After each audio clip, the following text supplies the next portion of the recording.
Bem-vindos ao DunaCast, o podcast do Duna Arrakis Brasil.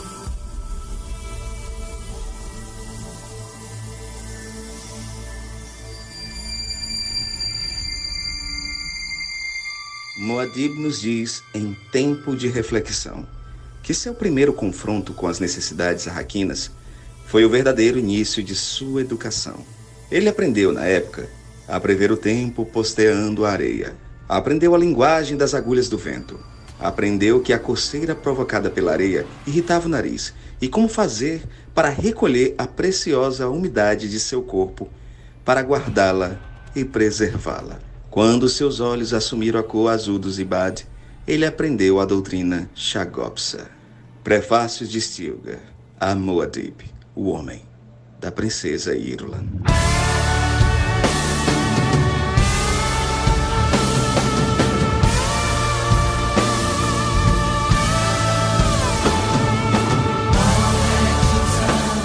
Saudações, Fremen, aqui Pascoal Naib. E aqui Hildon Oliver.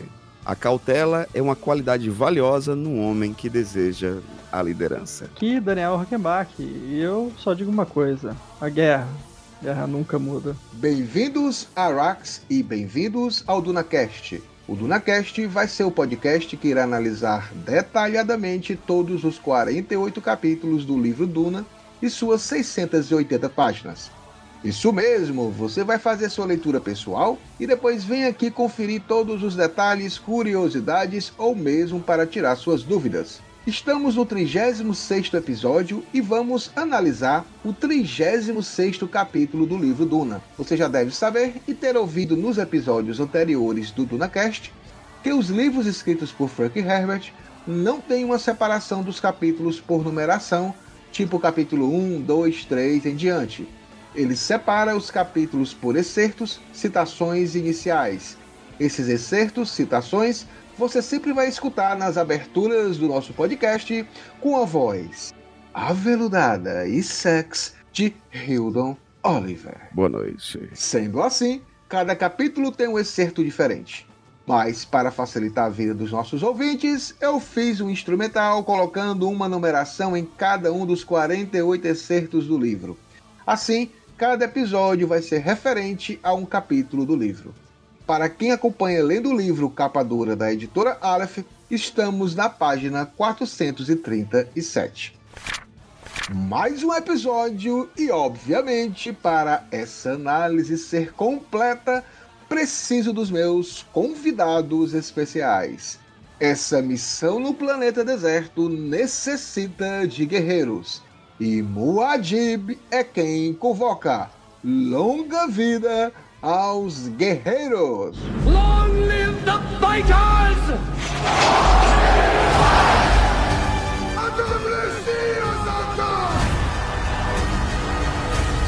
Começo sempre por ele, nosso navegador da guilda, editor e colaborador desse podcast, que ao ler esse capítulo lembrou da sua infância, quando ficava o dia todo brincando na rua com os amigos e não queria tomar banho para economizar água igual um bom frame de Arrax.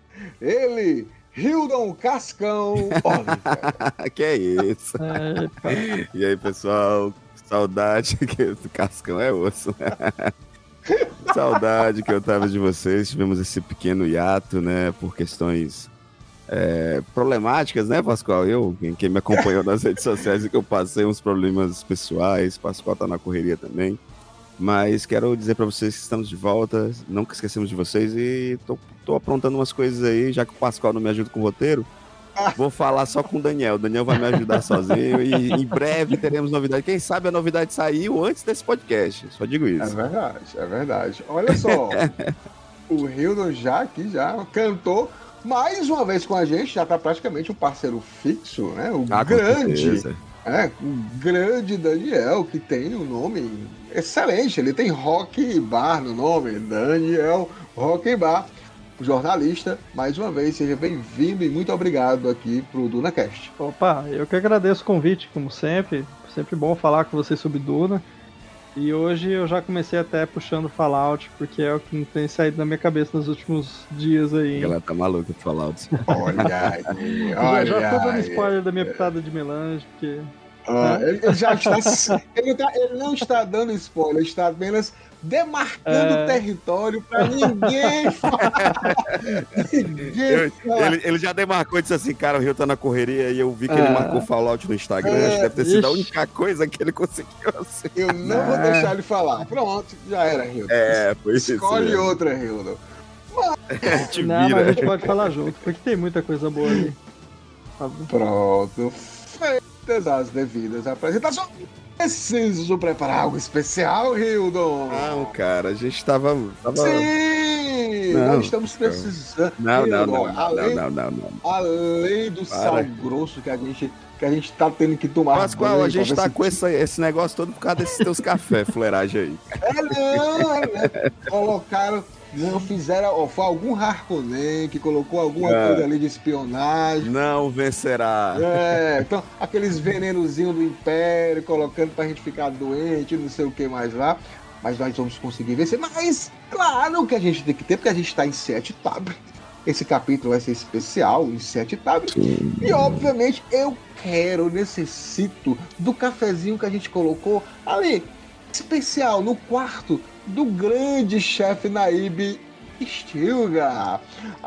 Tá lá. Não, ei, Pascoal, o que você aprendeu no nosso último do Naverso? Não é Naib, é Neib.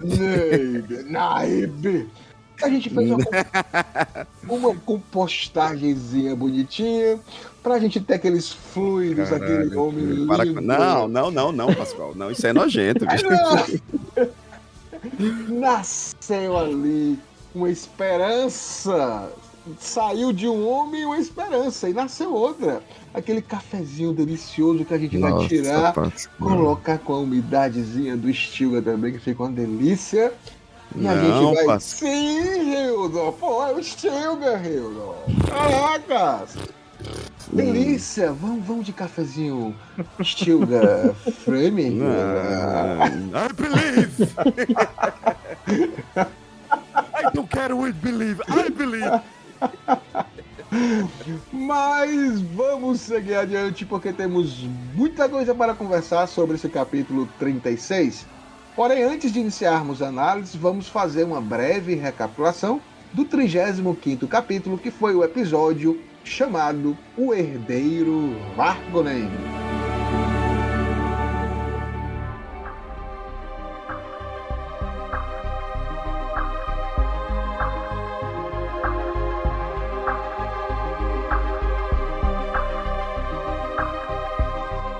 Grande Rio do Grande Daniel. A gente vai fazer aqui uma breve recapitulação do capítulo 35, que foi bastante interessante, né? A gente, inclusive, agora estamos conseguindo fazer a análise do livro, dos capítulos do livro, em sintonia total com o filme Duna Parte 2, do Denis Villeneuve. Então a gente tem uma visão cinematográfica da obra, muitas coisas foram retiradas, né? Obviamente, para que funcionasse de uma forma melhor no cinema, né, a mensagem de Duna. E a gente nota muitas mudanças e muitos personagens acabam sendo retirados, né? Para quem é fã do livro, acaba sendo dá uma dorzinha de ver os nossos personagens assim, que são bem interessantes. O Frank Herbert, ele consegue criar uma gama de personagens. Por mais que não apareçam de forma assim constante, você se afeiçoa, porque eles têm identidade, né? Eles têm uma característica, eles conseguem se mostrar assim reais pra gente, né? Por que não dizer isso, né? E nós vimos isso no capítulo 36, que é a luta, né? O aniversário do Feyd-Rautha, a luta dele na arena com os Atreides. A gente vê o Barão Vladimir Harkonnen.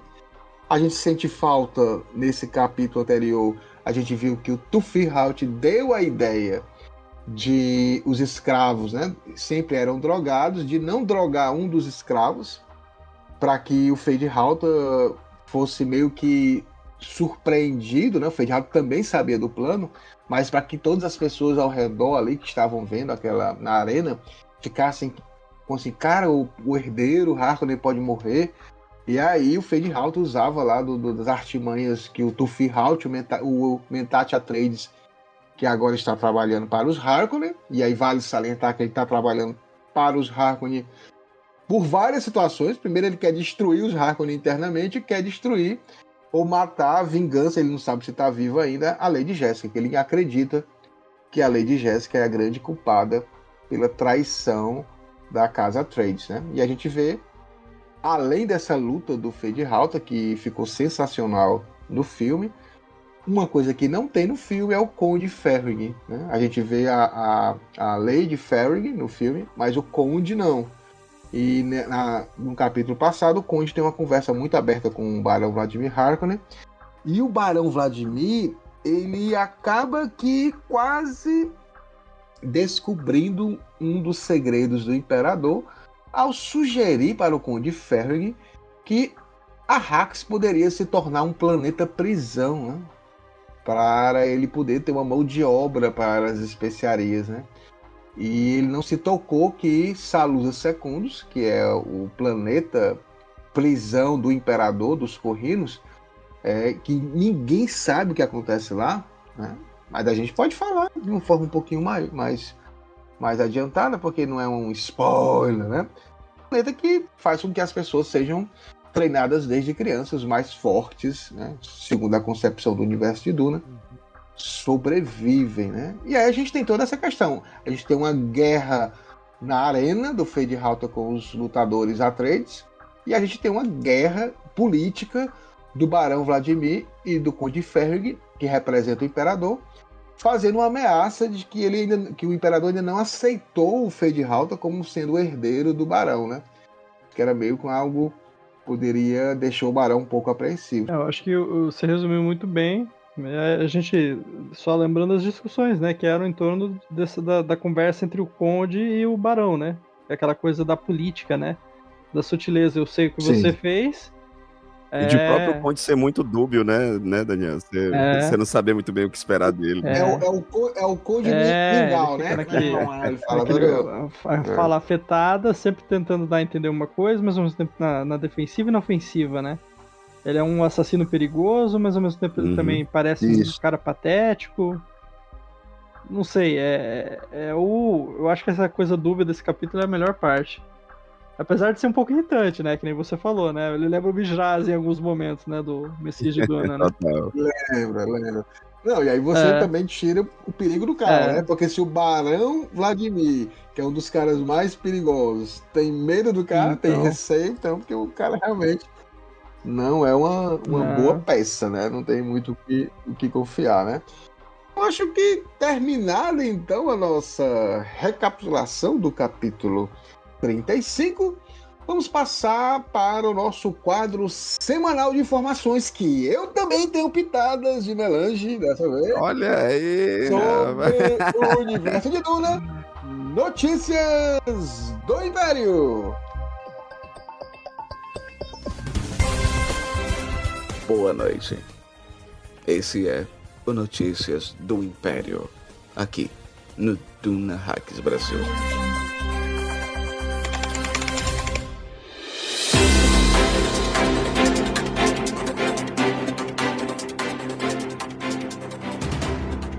Grande Daniel, grande Hildon, estamos aqui no Notícias do Império. Eu queria só, antes, né, obviamente, agradecer a quem nos apoia, né, a quem está aqui apoiando o DunaCast para que ele aconteça semanalmente, às vezes quinzenalmente, dependendo da saúde da ocupação dos pobres mortais desse lado aqui. Mas agradecer pelo apoio de vocês, tá? E eu quero dizer que o nosso último Dunaverso sobre Duna e as influências do Islã já está quase 1000 reproduções, tá? Que massa! Ele já está, praticamente, ele está chegando daqui a pouco ao top 10 da gente de reproduções. Não, ele é um episódio que dá bastante orgulho de ter. Muito bom mesmo. A gente já está, Hildo, ao todo, assim, com todos os nossos episódios, né? A gente tem 72 episódios, esse agora vai ser o número 73. A gente tem 108 mil visualizações E aumentamos, né? A gente está com 3.373 seguidores só no Spotify. Então, a gente ficou... Tem que aumentar. A gente ficou em muitos momentos na categoria ficção do Spotify. Assim, o máximo que a gente conseguiu chegar foi 24º colocado, mas a gente está entre os 50 agora, né? Então, assim, é importante. Sempre a gente tá aparecendo, né? Sempre tá mostrando. Então, eu agradeço muito o apoio de vocês. É importante ir lá no Spotify, seguir a gente. Se você ouvir a gente, não segue o DunaCast. Se você gosta da gente, dá lá 5 estrelinhas. A gente tá com 4.8. Então, quanto mais estrelinhas vocês derem pra gente vai aumentando. É importante pra galera seguir o DunaCast. E, obviamente, eu queria agradecer aos nossos apoiadores. A gente tem, quem quiser apoiar a gente tem um Catarse. O Catarse é uma plataforma que você pode ir lá e você pode pagar via boleto, via cartão de crédito, né? E aí apoiar de 5 a 30, 40 reais, você escolhe qual é a modalidade. A gente tem um grupo de WhatsApp para quem apoia o nosso projeto, e nesse grupo, só ele tem Hildon, Oliver, tem as conversinhas mais... Olá. Né? Mais à vontade, a gente fica mais à vontade de conversar algumas coisinhas, sugestões, tá? Então eu quero agradecer. Manda foto de praia.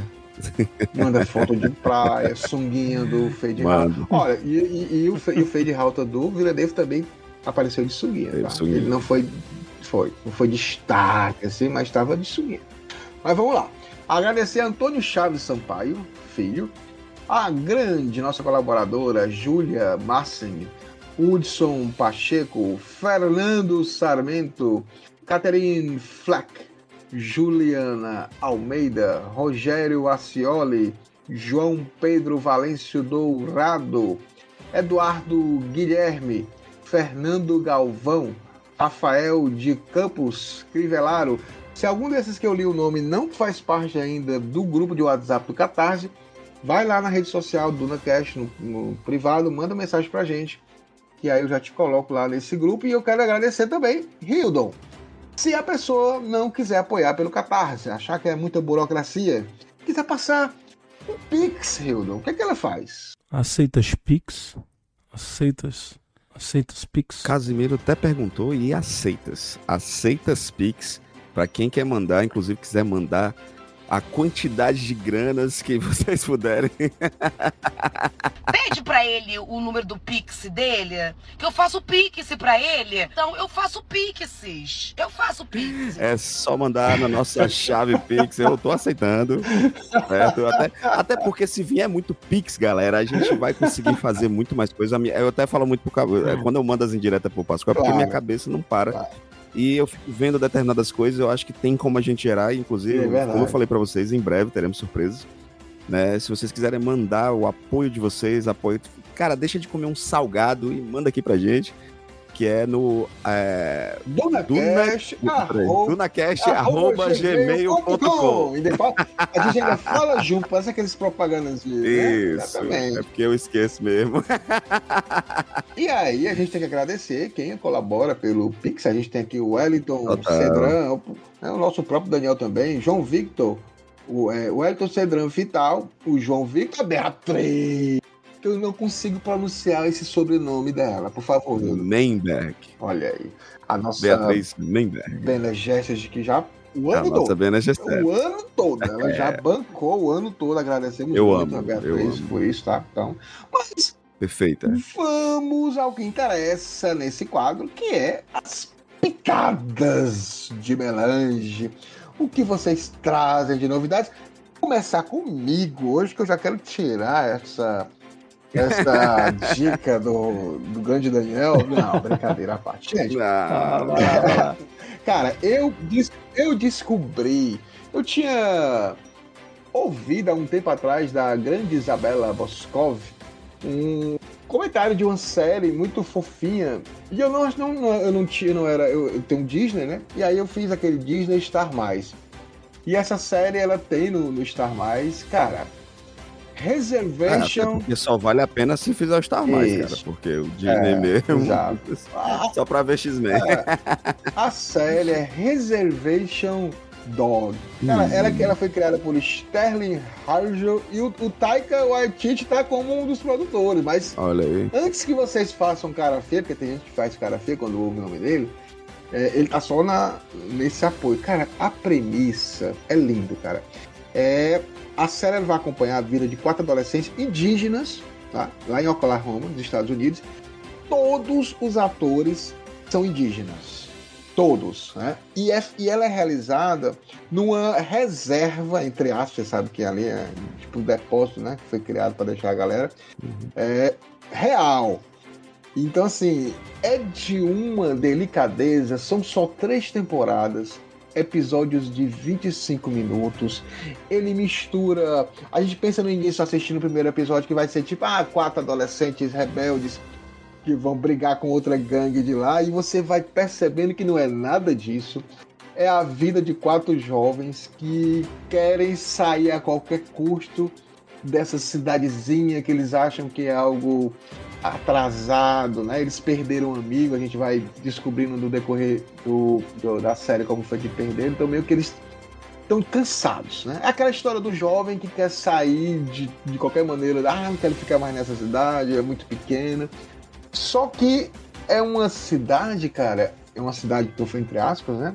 É uma comunidade que ela é algo além do trivial, cara. É uma questão também de origens, né? De ligações de amizade, de respeito. E aí a gente tem toques de sobrenatural, de um pouquinho de drama, de coisa engraçada e de algo puro. Então, assim, você vai ver a série e se sentir bem. Você sabe que eu sempre trago coisa violenta, né? Sempre trago coisa assim pra chocar. Então dessa vez eu tô trazendo uma coisa que vai levar o seu coração. Eu tô assistindo pela segunda vez e eu tô tão legal, tá tão leve. E eu assisti essa série, eu fiquei com mais pensativo com relação aos meus laços familiares e com meus amigos. De querer estar mais perto, de valorizar mais isso, né? De respeitar o cotidiano, a besteira do cotidiano, no bom sentido, porque lá eles vão falando assim, a vida que tá acontecendo, aquela rotina, mas é lindo, tá entendendo? É muito lindo, é muito poético, muito poético. Então, assim, Reservation Dogs na Star+, tá? Então assistam, é lindo, cara, é lindo. Inclusive tem alguns atores. Cara, tem uma lá, eu vou ter pra me finalizar.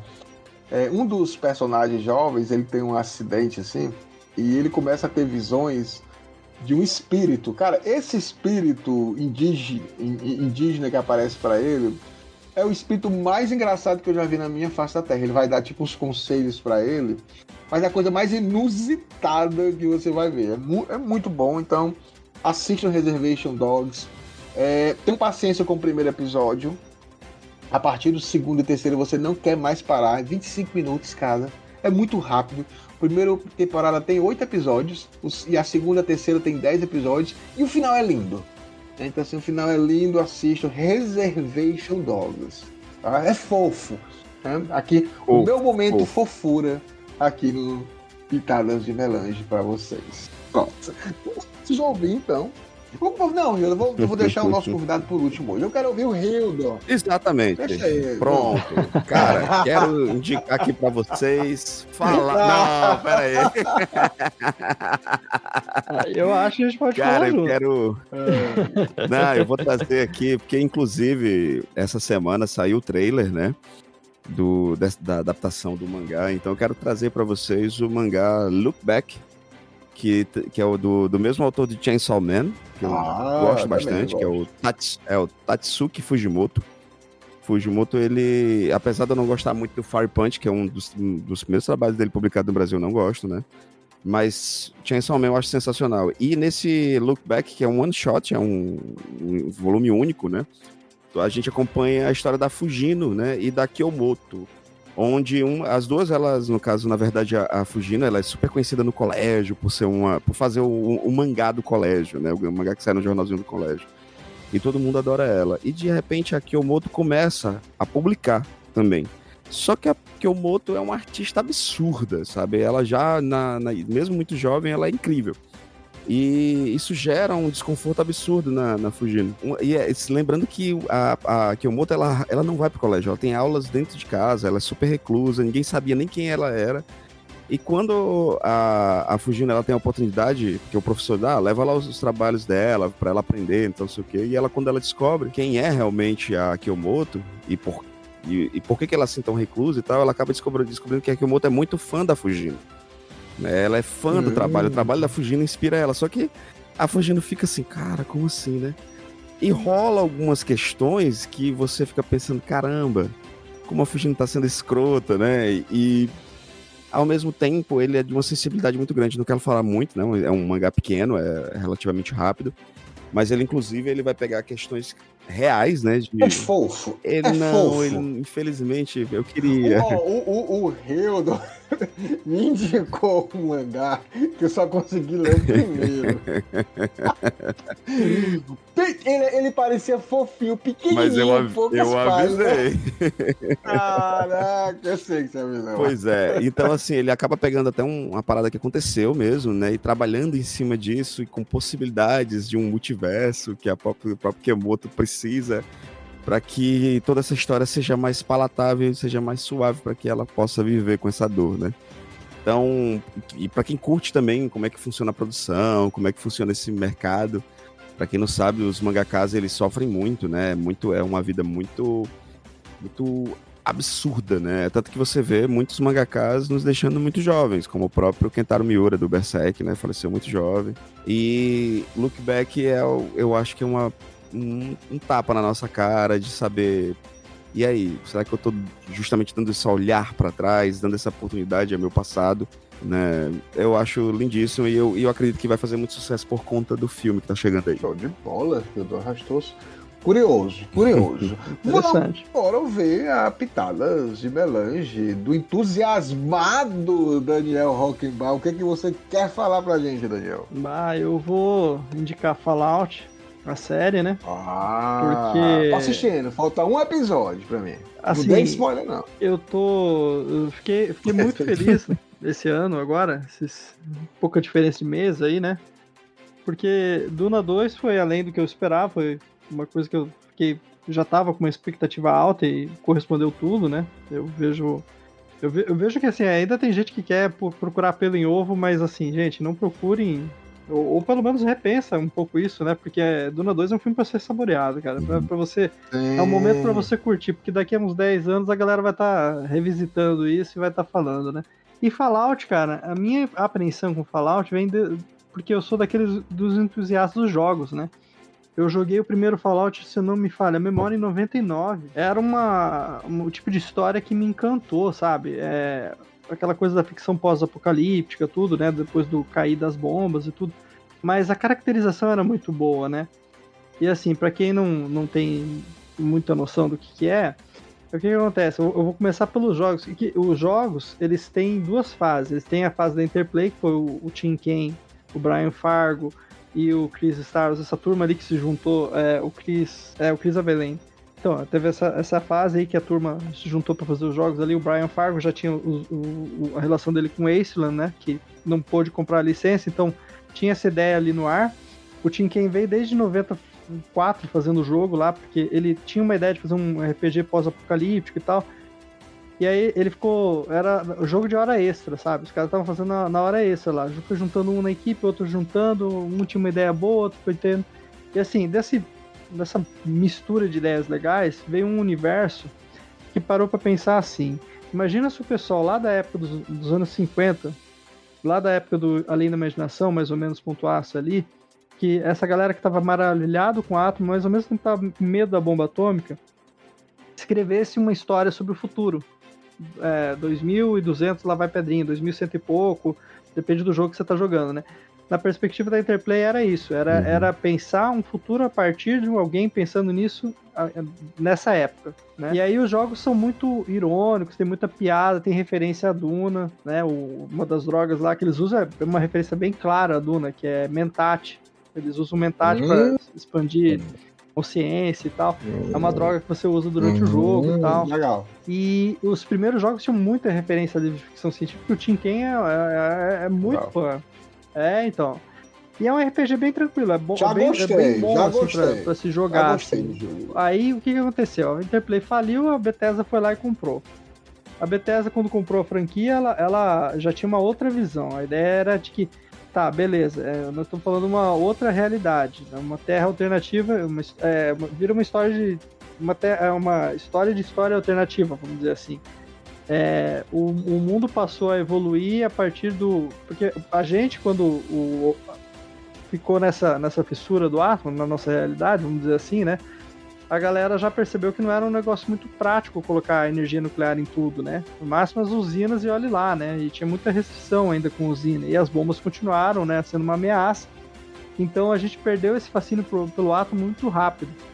E na visão da Bethesda, em vez de ser um futuro imaginado a partir dos anos 50, eles começaram a adotar a ideia de que, não, peraí, nesse futuro, a galera insistiu no átomo, insistiu na energia nuclear. Então era tudo movido a energia nuclear. Se tinha uma TV Radiation King, a tua TV já tinha ali um isótopozinho ali, energizando ela, tudo tinha que ter uma coisa nuclear.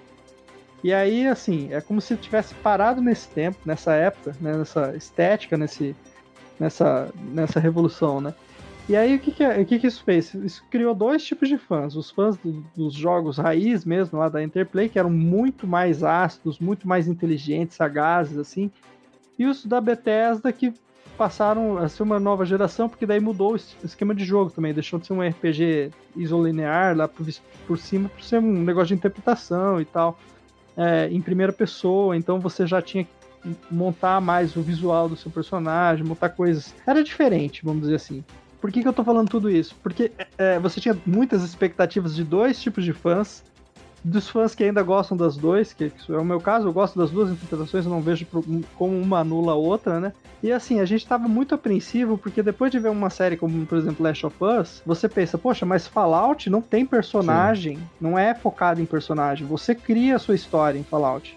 É muito livre Fallout, os personagens são ricos, mas os que você encontra. Porque é sempre assim, o desconhecido.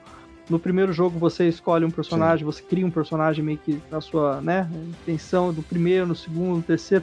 No 4 você já escolhe se é um homem ou mulher, mas ele já tem uma historinha meio que pré-ajustada ali, mas mesmo assim você tem uma liberdade. Então não é uma história tipo Last of Us, sabe? Tipo, você tem o Joel, você tem a Ellie, você tem essa relação deles, você tem que ver esse road movie e tal. É meio que já preparado pro cinema, né? Last of Us tinha tudo pra dar certo, né? Porque já é praticamente o roteiro pronto. E Fallout não. E qual foi a minha surpresa ver que, assim, tipo, os caras tiraram um coelho da cartola, criaram uma história maravilhosa. Não ficaram naquela coisa preso também, né? O protagonista de Fallout tem que ser alguém que tá saindo do vault, do refúgio, né? Porque, vamos lá, pra quem não entende o contexto de Fallout é assim, as bombas caíram um belo dia, e aí as pessoas quem era mais privilegiado, se refugiou nos vaults, né, nos refúgios, a tradução. E esses refúgios, cada um tinha um grupo, um tipo de experimento, você vai descobrindo ao longo da série, isso é normal durante os jogos, você vai descobrindo que cada um tinha um propósito, às vezes até mais sinistro do que você imagina. Então é uma série, é muito rico em informação, é que nem Duna nesse aspecto, é um lore muito rico, só que assim, era difícil imaginar como se adaptar isso pra TV, ou pra cinema também, como já chegaram até a especular. E, assim, foi um alívio muito grande ver que a série é boa, cara, mas muito grande. Você acompanhar, ao mesmo tempo, uma das habitantes do refúgio, mas ao mesmo tempo ter a criatividade de, não, peraí, vamos pegar alguém da Irmandade do Aço, que é outra facção importante, vamos pegar o Gol aqui também, o Necrótico, misturar esses três personagens e fazer, tipo, um bom, o mal e o feio, né? E aí ficou muito legal a estrutura da história. Eu tô assistindo e você que tá empolgado. Eu nunca joguei, eu não tenho nem ideia de quem são aqueles personagens. Nem eu, mas eu adorei.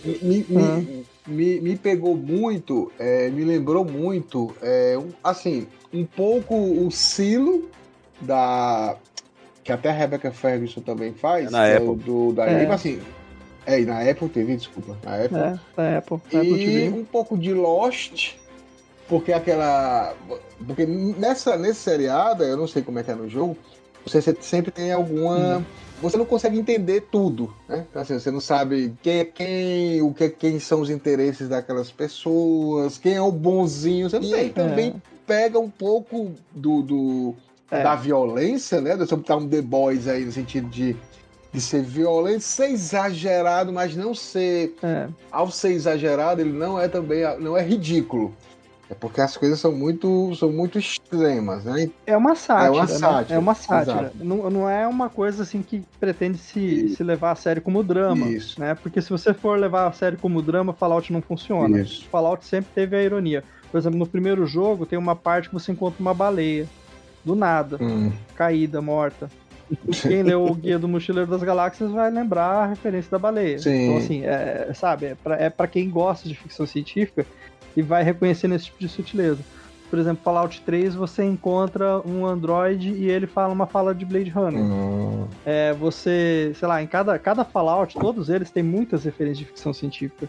Legal. E, por exemplo, pra não dizer que a gente não vai falar da firma, né, da Aleph ali mais uma vez, eu acho que a Aleph tinha que estar aproveitando, inclusive, o Cântico para Leibovitz, né? Porque o Cântico para Leibovitz é o que inspirou, inclusive, o Tim Kaine e a galera ali a escrever muita coisa da Irmandade do Aço. Saber. Que é uma irmandade que está lá para proteger a tecnologia, supostamente. É uma irmandade que decide adotar um tom monástico ali, meio que uma religião, né? São protetores da tecnologia, que não é muito diferente do romance do Walter Miller Jr. Sim. Eu não li ainda. Li ainda, mas a Aleph tem uma edição nova, né? Inclusive. Eu acho que assim, é tanta referência de ficção científica que você pode se perder, né? Só que assim, a série conseguiu sintetizar isso muito bem, contando a história a partir desses três protagonistas. Não partindo para nenhum dos clichês dos jogos, vamos dizer que sim, já são clichês, eu diria, né? Que você começar a partir de um Vault já virou uma rotina. Então, por exemplo, Fallout New Vegas, ele muda um pouco isso, que você começa como um mensageiro, um dos courier lá. Mas, assim, você ter isso dos personagens se integrando, as histórias se misturando, né? Você ter essa apresentação das Wastelands, né? Dos ermos, que é você mostrar aquela terra desolada, que talvez não necessariamente as bombas caíram por causa, né, ou pararam de cair depois da Grande Guerra. Talvez o pessoal dos votos dos refúgios seja meio iludido, achando que vai fazer alguma coisa e não vai, né? Então, assim, é sempre muita subversão, né? E aí tem um ponto interessante. Você falou de Silo, você falou de Lost, são séries que tem muita influência, inclusive, ali. Alguns desses criadores ali eu já vi. Eu não sei bem te dizer o pessoal do Silo, mas eu acho que assim, o romancista, o autor do romance, se eu não me engano, já falou que jogou bastante Fallout, então tem muita influência de Fallout nessas coisas, por serem mais contemporâneos, né? Então é bem interessante para quem gosta de ficção científica. Eu tô gostando. Para quem já jogou, para quem não jogou, por exemplo, quer conhecer, ver um jogo, baixa Fallout Shelter no celular, é de graça. E experimenta, você vai ver, é um negócio simples de jogar e é bem divertido, tem uma mecânica simples para jogar, parece um The Sims ali que você vai... Mas assim, Fallout é um universo muito rico e eu acho que rendeu uma história muito boa e que rende umas reflexões ainda melhores, assim, né? Porque você pensar sobre o futuro corporativo que a gente está vivendo agora, e chega a ser até uma ironia, ser uma franquia que hoje é da Microsoft, você ter uma série produzida pela Amazon, né? São grandes corporações. Só né? para colocar aqui, como não existe coincidências, existe sincronicidade. Dois personagens da série Fallout, como é que vocês falam? Eu esqueci agora. Fallout, tá no Reservation Dogs. O indígena que conversa com ele num bar, não tô dando spoiler, é do Reservation Dogs. Dois atores, né? Mas pra mim eles são do Reservation Dogs e foi retirado ali. E o outro Cara, a gente... eu tô vendo vocês falam de Fallout, de referência, e ninguém... ninguém tá lembrando de falar do nosso querido Paul Atreides, bicho, que tá lá. É verdade. O Kelly MacLachlan. Tá lá. Ele é um personagem... É que assim, se falar muito do personagem dele, é um personagem que ele é importante para o desfecho, né? Claro, ele é o Chris Watts. Mas ele é... Eu acho assim que a escolha de elenco é outra coisa também que eles arrasaram, né? Porque Sim. quando você olhava a Lucy, você falava, bom, passa por um habitante de um refúgio. Quando você olhava pro Maximus, eu falei, cara, Irmandade do Aço, ele deve ser um iniciante. Porque a gente não tinha nada, né, da série. Os caras não falavam nada, né? Maior mistério e tudo. Você só via aquelas entrevistas do Jonathan Nolan, falou que jogou muito Fallout 4 pra ter referência pra ele fazer o Westworld. Eu falei, pô, legal isso, né? Mas será que ele jogou e gostava? Aí depois... Não, eu que nunca joguei nada, Também, cara, não eu faço gostei. ideia do jogo. Eu entrei assim, eu entrei livre, né? E fui impactado e adorei, cara. O universo é muito maneiro. Eu adoro esse retrofuturismo, cara, sabe? Então, esse é um ponto. Ele lembra muito em alguns aspectos, assim, aquela ideia do Homem do Castelo Alto. Uma história alternativa, né? É verdade. De você pensar que, e se tivesse sido outra coisa aqui, essa obsessão pelo átomo fez todo mundo parar no tempo, a estética ficou aquela estética do rabo de peixe, do carro, da música, né? A música, assim, é maravilhosa, eles usaram isso muito bem.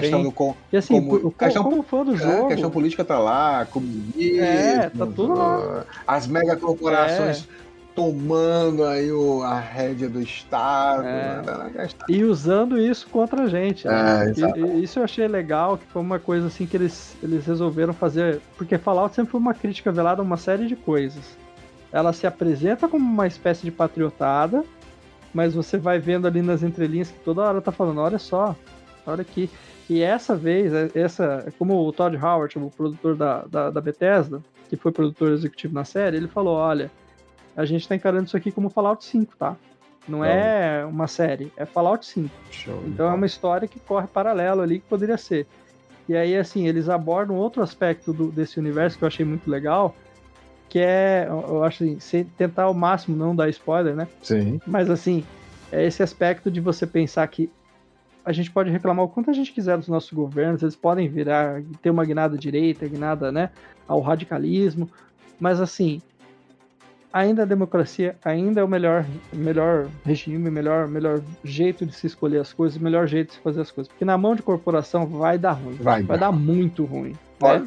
E aí essa leitura assim de como as corporações podem ser muito piores, podem nos manipular e fazer, né? Tem um trecho lá, inclusive, que um personagem vai lá e fala: o comunismo é só uma forma de chamar, de tentar se atacar quem simplesmente tá são, chamar você de comunista, né? É verdade. E essa sanidade ela custa caro, né? Sim. Então, assim, é bem inteligente, eu achei bem interessante, eu acho que tem muitos personagens bons. Eu adorei o Necrótico ali já virou meu favorito ali, os três. Não que eu não gostei. A Lucy e o Maximus, assim, eu achei o negócio da Evelyn, minha esposa, fez um comentário, assim, que a Hollywood anda meio contra casalzinho, né? E casalzinho é um negócio que tava virando problemático, mas ao mesmo tempo é aquela coisa, fica meio medíocre quando Hollywood também e o cinema, digamos assim, o cinema pipoca decide tomar coisas assim, então o pessoal não tá gostando de casalzinho, não vai fazer. E eles foram ousados também, inclusive, em falar, não, tá de boa, põe esses dois mesmo, né? Por que não? Sim. E ficou legal. Então, já tô no fim do mundo, ficou bem legal. Eu achei bem legal. Os dois funcionam muito bem juntos, né? Agora o Necrótico rouba a cena. Pra mim o Necrótico... ele é muito bom, Otto Goggins ele arrasou como Necrótico. Ele puxa demais aquilo que ele fez no Oito Odiados. Pra quem assistiu Oito Odiados, ele é um dos melhores personagens também. Sim. Ele é muito bom, cara, ele é muito bom. Eu fiquei... Pronto, é engraçado que, cara, gente, a partir de agora esse episódio se tornou Fallout Cast. A gente vai finalizar, senão a gente não grava. Eu já dei a sugestão pra vocês fazerem um outro podcast. Cara, uma das coisas que até a gente fala sobre os parceiros, né, que sempre financiam os projetos, é porque a gente tem muita coisa que a gente pode falar. Né? Eu acho que a gente tem muita galera boa falando de ficção científica no YouTube, mas a gente tem poucas pessoas falando no podcast, cara. E eu acho que podcast a gente consegue falar muito mais, interagir muito mais. Então eu vou até deixar pra lá, pra que quem sabe a gente faça alguma coisa, né, Pascoal? Exato, ele tá só me cobrando. Mas vamos aqui, então, por favor, finalize a sua dica. Bom, onde assiste, Daniela. Eu acho que espero ter passado uma visão meio genérica da coisa, porque eu não gosto de dar spoiler quando a série é boa, assim, né? Quando eu acho que é um negócio que vai... Mas assistam. É um negócio que fala sobre um futuro, digamos assim, quase que steampunk, mas não é steampunk, claro, né? É na base do átomo, né? Então, pra quem gosta de história alternativa, pra quem gosta de pós-apocalipse, pra quem gosta de discussão política, pra quem gosta de todas essas coisas, Fallout tá aí pra isso. E assim, é uma série assim, muito inteligente, feita em cima, com muito bom gosto em cima dos jogos. O Tim Kaine assistiu e assim, já aprovou como criador. E olha que ele é um cara assim, que a galera da Bethesda sempre tem que ficar de olho, porque ele é o criador, então fica aquela coisa meio chata, né? Tipo, ó, vocês estão mudando Conselho demais Sci-Fi. O que vocês acham aí, então, gente? Assim, é uma série Vocês muito querem boa, um podcast? tá lá na Amazon Prime Video, recomendo a todo mundo. São 8 episódios, os caras já tacaram tudo de uma vez. É o único problema que eu acho que eu vi ali, que foi que tacaram tudo de uma vez. Se tivesse lançado um por semana, a gente tava discutindo por semanas. Era mais legal pra o comentar. hype estaria estendido à enésima potência ao longo de várias semanas, né? Não uma pena, mas eu acho que a segunda temporada que já foi anunciada, eles vão sacar melhor isso. Show de bola. Pitadas de melange especial um pouco maior para você. Conversamos sobre assuntos muito interessantes, dicas preciosas. Duna Sci-Fi, Conselho Sci-Fi. A gente vai inventar. A gente vai. Quer que a gente fale? Mas vamos seguir adiante, porque agora nós vamos para a análise do capítulo 36, que se chama Siete Tab.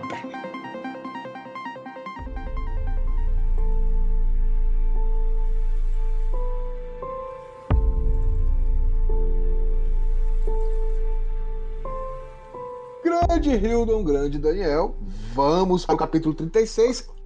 Importantíssimo falar para vocês que nós estamos praticamente, tá? Capítulo 36 e o capítulo 37, eles finalizam o segundo tomo do livro Duna, tá?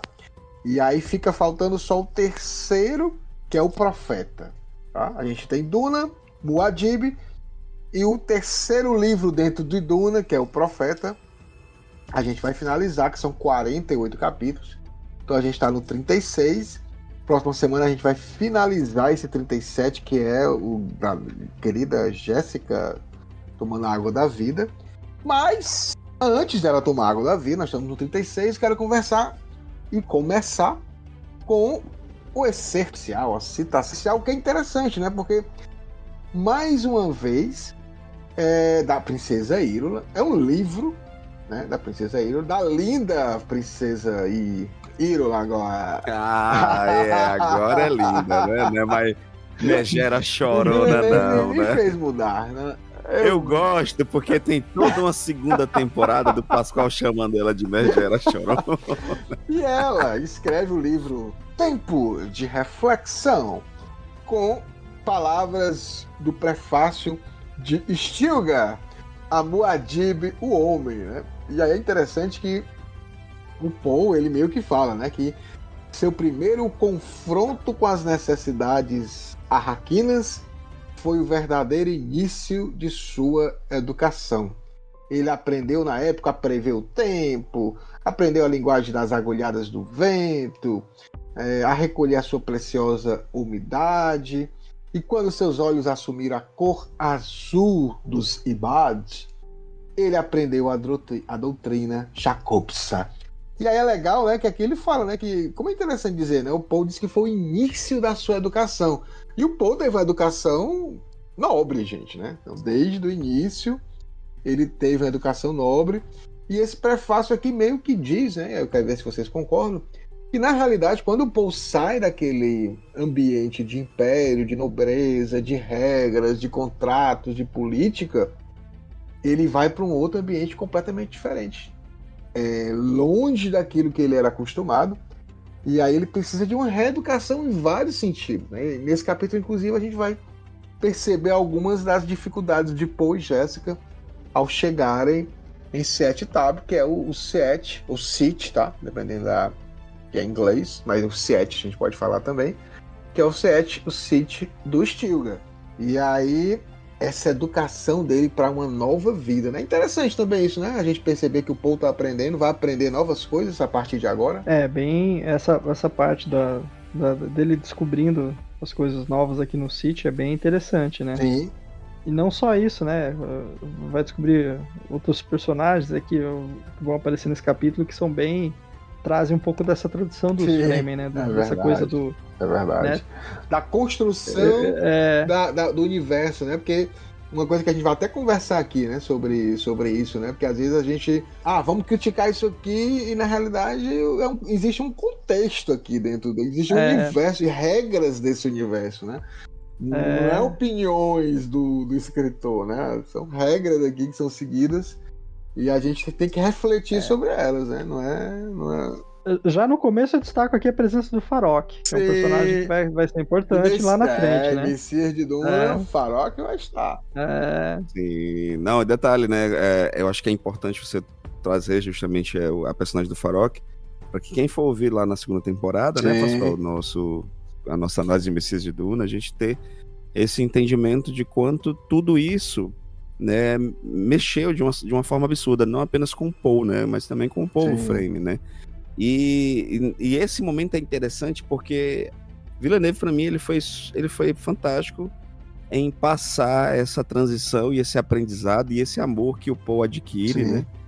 Mas no livro é legal porque a gente vê as minúcias, a gente vê as possibilidades, né? Então é muito rico e é muito importante para que, se você realmente amou o filme, dá uma oportunidade de vir aqui pro livro, ouve a gente também e vai ver o Paul se apaixonando pela areia, né? Pelos desenhos do deserto, né? Só para antes do Daniel falar, só pra gente colocar aqui um breve resumo desse capítulo 36, tá? Finalmente o Paul e a Jéssica estão chegando em City Tavern, que é o lar do Stilgar, da sua comunidade Fremen. Ele vai começar a conhecer alguns costumes. Ele vai ele matou o James, né, em duelo. Ele vai ter uma responsabilidade para com a esposa do James e 2 filhos do James. A gente vai ver que a Shani, tô adiantando isso que algumas pessoas pedem só pra gente falar um pouquinho do capítulo antes de a gente deixar. E que climão, né, Pascoal? Que climão. A Shani descobre que o pai dela, que no livro é um homem, né, o Liet Kynes, ele morreu. Chega essa mensagem, né? E aí a gente vê um pouquinho de como funciona o City, né? E aí a gente pode começar, a partir de agora, Daniel e Hildo, fazer uma comparação de como foi essa chegada a Sete Tavern no livro, que é diferente da chegada do Sete Tavern do livro e do filme, né? Então, assim, existe uma diferença, mas ela acaba não sendo conflitante. É importante falar isso. Não é conflitante. Ela tem diferença, né? Eu acho que a primeira coisa que a gente pode destacar desse capítulo, assim, já para começar pelo... Ele só tem 10 páginas, né? Ele é um capítulo curto, assim, praticamente uma sequência de transição, né? Sim. Porque eles estão chegando no City, e aí é como o Pascoal falou agora, né? Tem essas informações, ele vai encontrar a Hara, vai encontrar o Farok aqui, que vai falar com ele. O Farok vai ser mais importante lá pra frente. E eu destaco ele porque não sei se a pessoa que tá ouvindo a gente, né, o nosso ouvinte começou pelo Messias de Duna, talvez, não sei. Mas aqui é importante já lembrar que tem uma ligação, né? Esse personagem. Sim. E assim, os costumes dos Fremen, né? Essa questão da Hara. E a informação que a Shani recebe, né? A notícia trágica, né? Ele é um capítulo curto, mas é um capítulo assim que é interessante pela transição, né? E aí eu acho que o grande destaque dele, assim, não sei se estou exagerando, mas pra mim é a Hara. O que acontece com a Hara, né? Que aí é como tu disse, não é uma questão da gente ser a nossa opinião, ou ser a opinião do autor, ou tudo.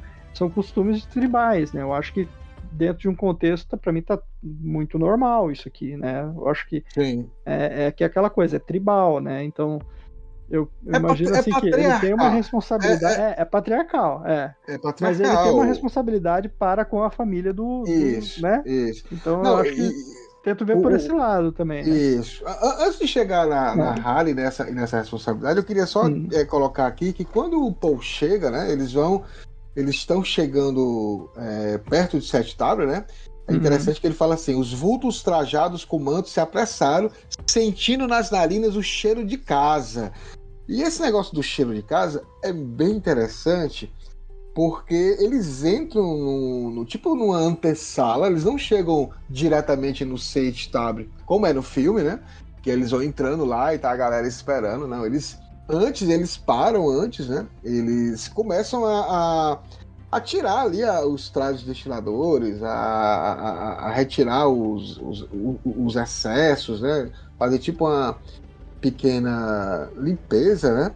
Mas até aparece aqui o Farok, que ele fala: tira o capuz, Uzu, está em casa. E ele ajudou Paul soltando a presilha do capuz e com os cotovelos abrindo alguns espaços ao redor deles, né? E aí a situação: Paul removeu os obturadores nasais, aquele que fica no nariz dele, que a gente vê no filme, afastou o filtro da boca, foi acossado pelo odor do lugar, os corpos por lavar, os ésteres destilados da água reaproveitada, os eflúvios rançosos da humanidade por toda parte. Acima disso tudo, uma mistura turbulenta de harmônicos provenientes de especiaria ou de cheiros semelhantes. Como diz aqui no nosso Ceará, uma caatinga enorme, algo fedorento. Agora, e aí o Farok inspirou fundo, né? Ele fala: os cheiros da casa, o Farok fala. E o Paul diz assim: Paul viu que o homem gostava daquele ar fedorento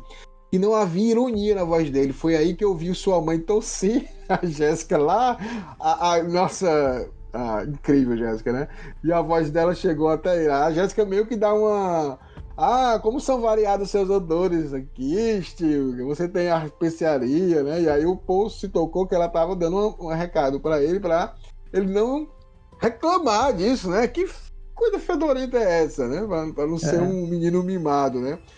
E aí é interessante, antes de passar para vocês, que eu tava vendo uma pesquisa recente, até aqui no jornal da Unicamp, que diz que o sentido do olfato varia conforme a história de vida da pessoa.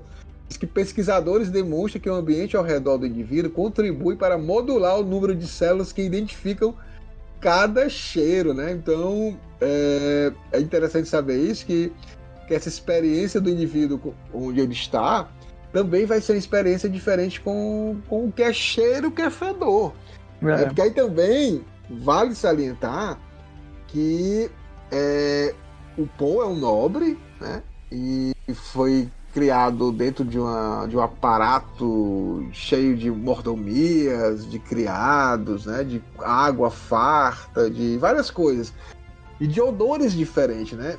Mas é muito comum a gente querer, quando vê algo diferente nesse sentido, principalmente a questão do imperialismo, colocar essas culturas como algo depreciativo, né? Fedorento, costumes esquisitos, primitivos, bárbaros, fanáticos religiosos.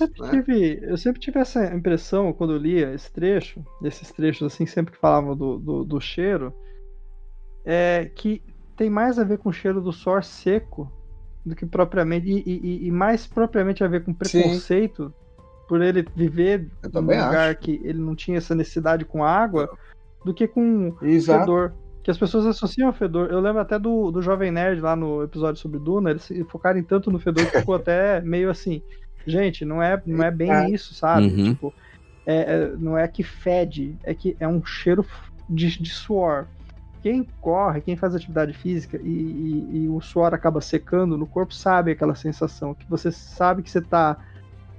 você não tá fedido como se você estivesse suando ali em profusão e tudo molhado, mas o suor secou, então assim, você se sente salgado. Sim. O cheiro de sal, eu acho que vem à minha cabeça, sabe? O cheiro, assim, tá tudo ali não vou dizer que não é uma nhaca, sabe? Mas é um cheiro de sal. E aí, pra quem já teve perto dessas coisas de sal, que envolve... eu lembro, assim, de cheiro de silagem no campo, né? Coisas assim que dão uma impressão assim, sabe? Uma gastura. Mas ao mesmo tempo, eu acho que o que marca é o cheiro da especiaria, da melange. E a melange tem um cheiro, pra mim, a melange tem um cheiro de tempero exótico. E é aquele cheiro assim que você fica meio chocado no começo, mas depois você vai começando a se acostumar. E como ele não via melange em lugar nenhum, então eu sempre tive essa noção, assim, de que o fedor não era tão impactante quanto o fato de estarem pessoas o tempo todo ali sem um banho. E aí a nobreza vendo isso, sabe? Tipo, mas essa gente não toma um banho, não se higieniza. Imagina, por exemplo, como vão escovar os dentes. Não sei, ele não descreve isso em nenhum dos livros, né? Mas eu imagino, assim, higiene bucal que seja. Mas sabe? para quem lê a Bíblia, né? E aí a Bíblia ela passa no deserto, né? A maioria dos profetas. E uma das coisas mais legais quando eu li alguns textos, principalmente referente a Jesus, era a questão do óleo, né? Assim, era da limpeza, da higiene. Existe a higiene, né? Dá a entender pro povo que aquilo ali é algo anti-higiênico, fedorento, mas é porque ele não está acostumado com aquele cheiro. Isso. E a galera tem a sua higiene ali. O traje estilador, ele refrigera, ele faz com que a água seja reaproveitada, né? Então, assim, óbvio, como tu tá falando, Daniel, tem esse cheiro forte. Mas é importante falar que existe higiene. O povo, ele não é, eu sou sujinho, né? Eu tô com... Eu gostaria de que alguém, assim, dos ouvintes, se alguém tiver essa especialização em química, ou quiser ter alguma relação com o estudo em química, eu estudei via física, então eu não sei dizer se eu estou errado quando eu afirmo que o grande lance do fedor também tem a ver com umidade. E o cheiro do suor seco, o cheiro de sal, esses cheiros de coisas secas, elas têm um outro cheiro. Então o fedor que a gente geralmente associa, a gente associa também um pouco a umidade.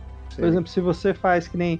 Eu lembro do Dunacast que o pessoal falou muito das fezes, né? Que as fezes saíam... E a fezes seca, né? Ela praticamente vira algo muito próximo de areia, né? E aí, não sei se a umidade é essencial para que feda, e dependendo né? É capaz de não cheirar. Dependendo da alimentação, né? Sim, se então, você... Já a alimentação que vai fazer, não é tudo a alimentação. Eu sempre tive curiosidade de perguntar isso para um químico, e de preferência para um químico que tenha lido Duna. Então, se algum dos ouvintes aí tiver alguma especialização em química, ou puder sanar essa dúvida... Porque eu já tentei explicar a Duna para gente da química e não entendiam bem ou não eram tão fãs de ficção. Sim. E aí aquela coisa, sempre me falava, olha, tem relação, umidade com o cheiro. Mas aí eu já não vou saber te dizer, porque isso é química assim, porque também tem esse lance, né? Se é química orgânica, inorgânica, ter saber como é que se comporta. Sim. Mas eu tenho essa impressão, assim, que não é tanto o fedor como o preconceito social. Eu acho que... Hildon. Você acha que o jovem Poe aí voltou bateu aquela memória nobre de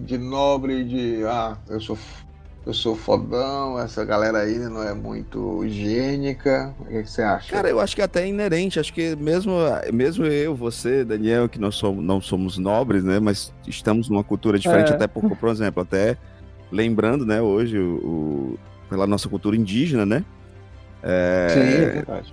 A gente é muito... E eu agradeço demais aos nossos antepassados por ter nos mostrado o banho. Eu amo tomar banho, né? Aí tu imagina, agora além de todo esse... Não era Cascão? No início, não, você que introduziu esse negócio aí, cara, eu adoro tomar banho. Banho é bom. Eu adoro. Continue. É um privilégio que a gente ainda tem, né? Cara, exato. Então, assim, todo esse choque cultural, né? Que o Poe também encontra nisso, até porque, por exemplo, pra gente, principalmente quando a gente vê o relato, a gente vai imaginar muito o fedor, né? O fedor mesmo de não poder tomar banho e tal. E isso até me remete também o próprio cangaço, né? Quando a gente vê sobre... Até, tem um filme chamado Baile Perfumado, né? Os cangaceiros, eles gostavam muito de comprar perfume porque a situação às vezes era periclitante. E eu vi até algumas entrevistas, né, de cangaceiras que falavam que era forte. O cheiro, tem dias que você tava com um cheiro muito forte, que eram dias e dias sem água, sem tomar banho, né? Então isso me remete muito também a tudo isso. E pra gente, com essa visão, né, a gente não pode nem dizer que é uma visão europeia, né? É uma visão indígena mesmo, né, Daniel?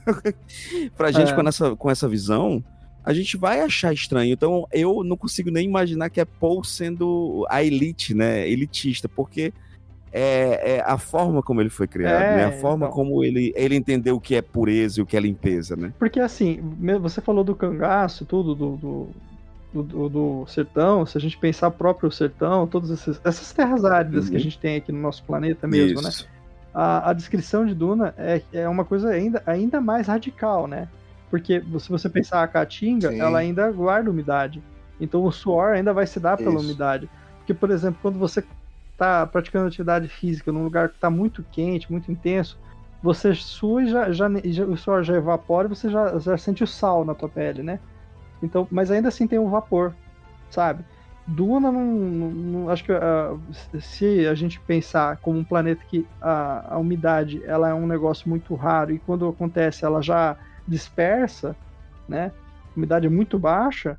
Então você pode imaginar que talvez o cheiro já não seja a mesma coisa, sabe? É isso que é a minha curiosidade de perguntar para um químico o quanto isso afeta, né? Com certeza deve ser diferente.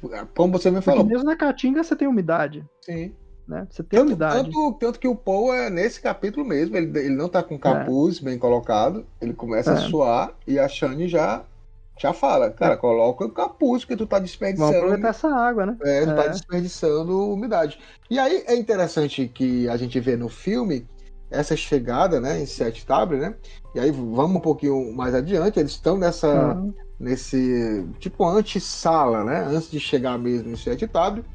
Aí a gente descobre que o Liet Kynes foi assassinado. No filme é a Liet Kynes, né? Agora, eu acho que é uma deixa que o Villeneuve poderia ter colocado, não precisava explicar muito, né? Porque a Shani, tendo perdido o pai, no caso, a mãe no filme, era algo que iria unir eles dois, né? Então, assim, dois jovens que perderam seus pais, né? Um pai e outra mãe. No livro, os dois pais, pelos Harkonnen, né? E aí o Farouk faz essa pergunta, né? O Zul ainda tem sede de vingança, né? Que aí o Paul diz, né? Que ele sentiu uma explosão de raiva, o homem que fizeram amizade com eles, que ajudaram a salvá-los, né? O homem que mandaram seus colegas Fremen em busca de duas pessoas perdidas no deserto. Então o Kynes, que também é interessante, que o Paul só conhecia ele como Dr. Kynes, né? E ele é Liet nos Fremen. Muito tempo depois no livro que a gente descobre que Liet e Kynes é a mesma pessoa. Já no filme, o Villeneuve ele não fez essa surpresa. Mas aí eles vão seguindo e chegam no Sete Tabre. E aí tem uma diferença, como o Daniel mesmo falou. É muito curto aqui esse capítulo e não existe essa história da recepção. E eu achei interessante, porque realmente, se está chegando uma tropa que são lá os seus homens e tudo mais, a família dele vai querer recepcioná-los, né? Deve ser uma coisa aguardada, expectativa para você receber os seus familiares que vieram de uma luta, de guerra, de risco de morte, né? E aí realmente é interessante estar aquela galera. Então eu achei muito interessante aquela recepção. Achei muito interessante ter a divisão da galera que achava que o Poe e a Jéssica eram espiões e até acusando ele que ele tinha matado o gêmeo, de assassino, e a outra galera que é o Lisanne Al-Gaib, que a gente vai ver aqui. Porque no livro a gente vê mais esse lado religioso dos Fremen aceitando, não de forma assim completa, né? Porque até aqui o Stiga fala, ele dá os indícios, né? Ele vai ter que provar se é. Mas eu achei importante no filme Villeneuve ter isso, eles serem recebidos também assim, cara, quem é vocês aqui? Nós também não somos tão ingênuos assim pra chegar e dizer que você é o Mahdi, é o Lisanne Al-Gaib, a gente não tá acreditando, não. Eu acho até que toda essa parte da recepção aqui, ele muda um pouco o enfoque, justamente porque daí ele pode fazer aquela coisa dos fundamentalistas, né? Pra ele inserir esse aspecto. Que deve ter, né, Daniel? Que assim, tem, né? Porque assim, o James não deixa de ser esse cara que é descrente. Eu não vou acreditar nisso, não. E aí... Então deve ter uma galera que não acredita. Ele dá ênfase nisso, né? E aí deixa de focar um pouco nesses costumes. Eu acho que assim, se tem uma parte que poderia ter dado alguma polêmica, mais um pouco essa aqui, né? Desse capítulo, né? Que é aquilo que a gente falou sobre o costume patriarcal, né? Apesar de ser uma tribo, é um costume patriarcal. E ainda é mais evoluída, tá? E aí tô colocando bem entre aspas aqui, do que o regime dito superior do Império. Né? Porque o regime patriarcal do Império, ele não permite que mulheres tenham poder. Não tem nenhuma líder de casa mulher. todos os líderes da casa, que é baseado no sistema feudal. Então isso aqui é uma escolha do autor, do Frank Herbert, para exatamente deixar todo mundo, cada um no seu quadrado. Mas vamos lá, né? Em que isso diferia do mundo real nos anos 60 e até um pouco hoje ainda, né? Porque assim, pai solteiro, você não vê muito, né? Mas mãe solteira você vê as pencas, né? E o Poe é chamada a responsabilidade aqui, né? Exatamente. No capítulo, né?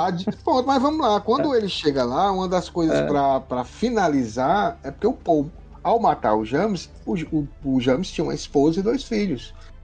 E aí o Stilgar, ele vai passar para ele, ó, tá aqui a esposa. É interessante, a Hara, gente, ela vai aparecer aqui em Duna, a Hara vai aparecer em Messias de Duna e a Hara vai aparecer em Filhos de Duna. Interessante essa personagem. É um personagem. E essa personagem aqui, ela vai ter um envolvimento mais na frente, que aí eu posso falar, que não é um spoiler, que ela vai ter um envolvimento com a Alia de uma que é poesia. É lindo o capítulo mais na frente, né, sobre essa situação. Mas vamos aqui. E aí o Stilgar diz, ó, tá aqui ela, você agora é responsável por ela, você tem 2 opções, né? Ou você fica, ou ela é a sua nova esposa, ou ela vira sua criada por 1 ano. Né? Você pode liberá-la agora, né? Tipo, se você quiser liberar, ela pode escolher quem ela quiser, não precisa ficar com você, mas você vai ser sempre responsável por ela e pelos 2 filhos do James. Você nunca vai poder deixar de lado, porque você foi o cara que matou eles, né? E obviamente é uma questão tribal. Claro, né? Hoje em dia, a gente colocando no nosso contexto, ninguém vai entregar uma mulher para dizer, escolha por ela se ela vai ser sua criada ou se ela vai ser a sua esposa, né? Uma coisa absurda. Mas dentro do sistema criado pelo Frank Herbert dos Frame, tribal, ele segue toda essa engenharia social desse universo, né? Como tem Game of Thrones. Eu ainda digo mais, viu, Pascoal? Ainda digo mais. Isso eu acho que é até uma forma do próprio Herbert chocar mesmo.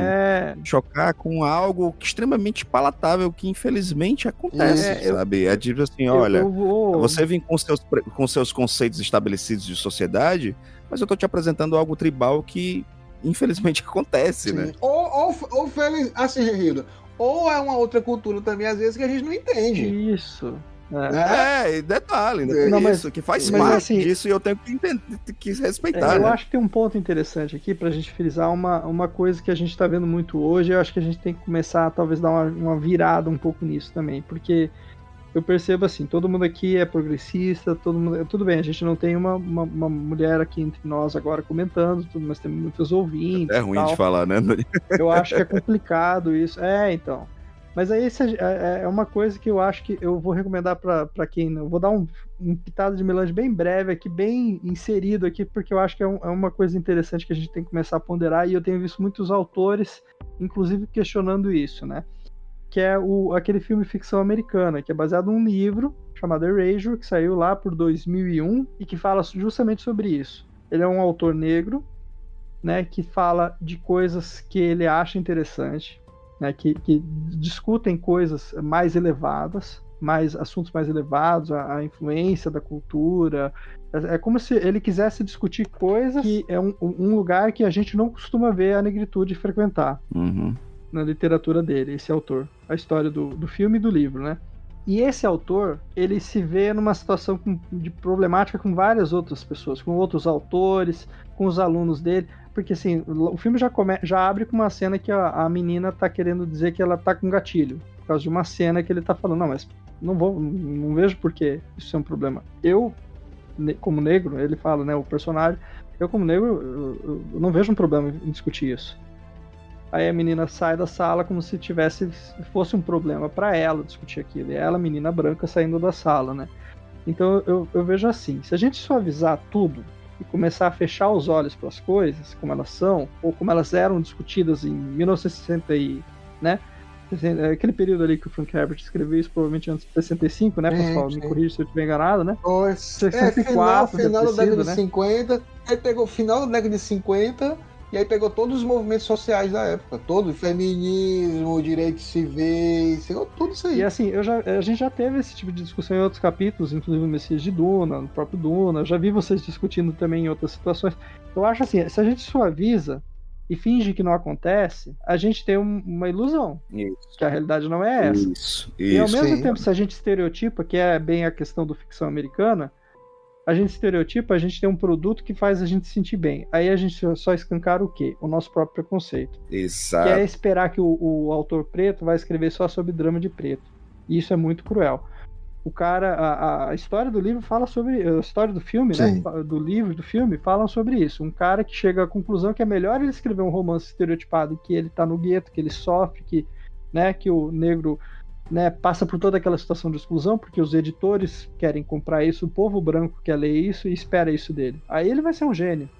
Quer dizer que se ele falar dos povos persas, de toda a influência, de toda a presença da cultura, né, afro, em todos esses momentos, o povo não quer ler.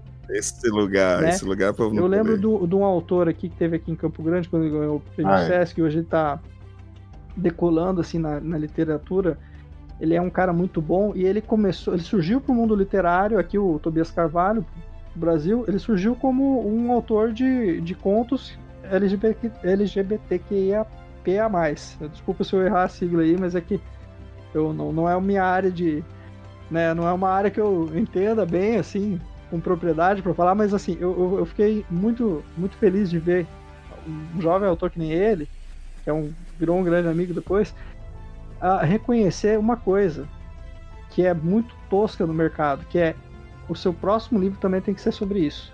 E aí eu lembro dele na palestra dele aqui em Campo Grande, quando ele veio, quando foi a oportunidade que eu conheci ele, dele falando sobre isso, o quanto isso pesava para ele, essa coisa de já sentir que esperam isso dele no próximo livro. E ele queria escrever outras coisas, ele queria escrever uma ficção, talvez um terror, ele até pensou em ficção científica, ele pensava outras possibilidades, né? E aí foi um encontro interessante, porque tava ele e tava uma autora também que tinha ganho o Prêmio Sesc de Literatura, que também tá caminhando a passos largos, lá a Juliana Leite. Então os dois estão uma carreira assim muito promissora e assim, a preocupação é genuína, né? Poder falar de grandes questões, mas ao mesmo tempo também poder falar de outras questões.